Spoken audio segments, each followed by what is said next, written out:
dentro da filosofia moderna e dentro daqueles pensadores que influenciam a teologia nos dias de hoje, nós temos que nombrar a Friedrich Nietzsche e Jean-Paul Sartre.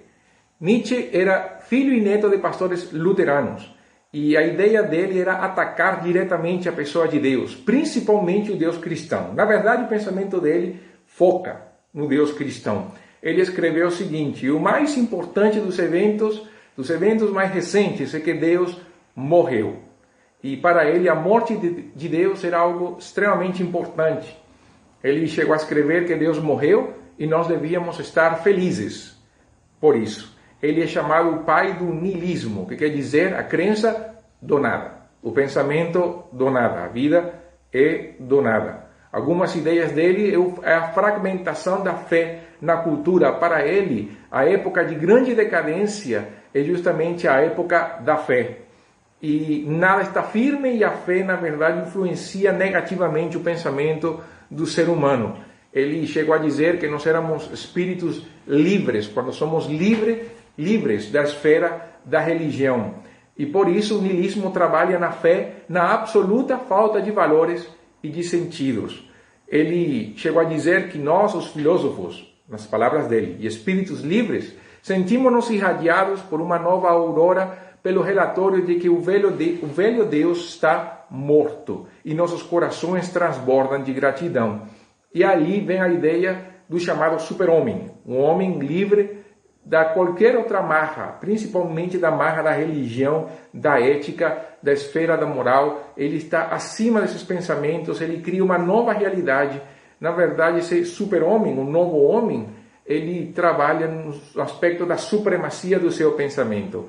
Esse ponto de Nietzsche, do super-homem, é aquele que Hitler vai usar na ideia da raça ariana, uma raça superior que está acima de qualquer outro pensamento, inclusive acima de questões de fé, e ele vai, influenciado, entre outros, pelo Nietzsche, ele vai destruir os judeus justamente por considerá-los uma raça inferior à raça ariana, e que merecia certamente a sua destruição.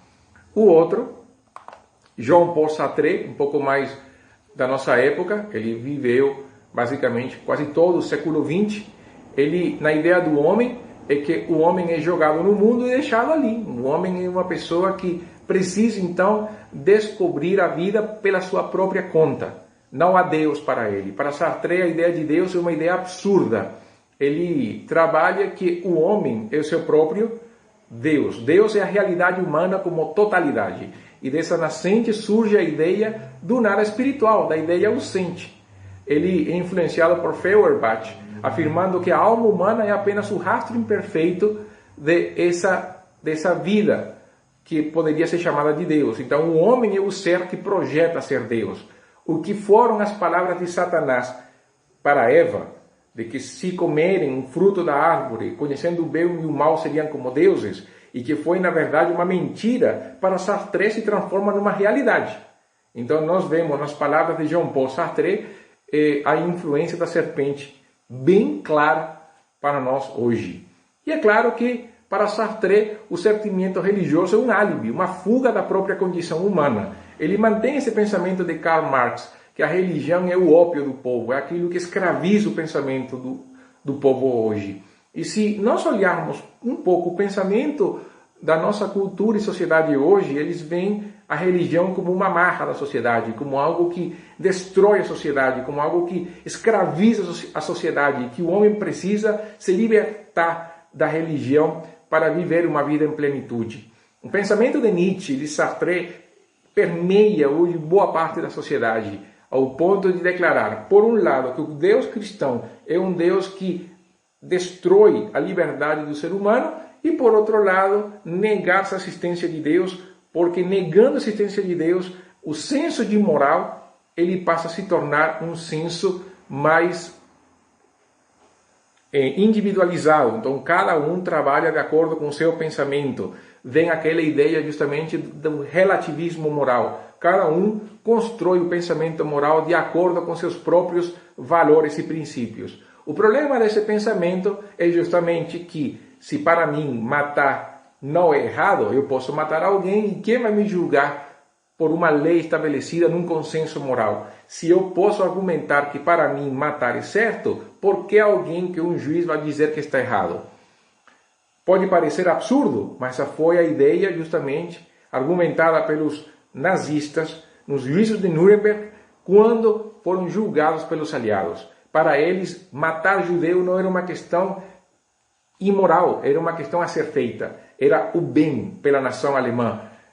E isso até hoje acontece, só que é difícil para a pessoa pensar nesse sentido. A pessoa pensa mais nas questões da moralidade, nas coisas pequenas, das questões morais, como o sexo, o uso das drogas, a bebida. Mas quando se pensa em questões macro, como genocídio, assassinatos e tudo aquilo, ninguém que abre mão dos princípios, na verdade, estabelecidos pela cultura cristã. Mas é isso que nós temos que pensar. Quando os conceitos morais, dentro das questões mais corriqueiras, mais cotidianas, começam a serem questionados, chega um ponto em que as questões macro da vida, os conceitos maiores da vida, também serão questionados mais na frente. Então, nós como pessoas que acreditamos na Bíblia como a palavra de Deus, nós temos que pensar seriamente, né, nessas linhas de pensamento. Até que ponto o relativismo moral, entrando dentro do nosso conceito cristão, eles vão afetar a nossa vida um pouco mais na frente. Como eles vão afetar o nosso pensamento sobre Deus, a Bíblia, Cristo, fé, salvação, missão e a nossa responsabilidade ética e moral dentro da nossa sociedade. Então é bom pensar nisso, porque quando nós vemos, principalmente textos de filosofia ou os próprios textos de educação, quando se fala de questionar as coisas, o que se procura é questionar o pensamento cristão da nossa época. Então pensemos nisso e como nós, sendo cristãos que acreditamos na palavra de Deus, podemos fornecer uma resposta aos desafios dos dias de hoje.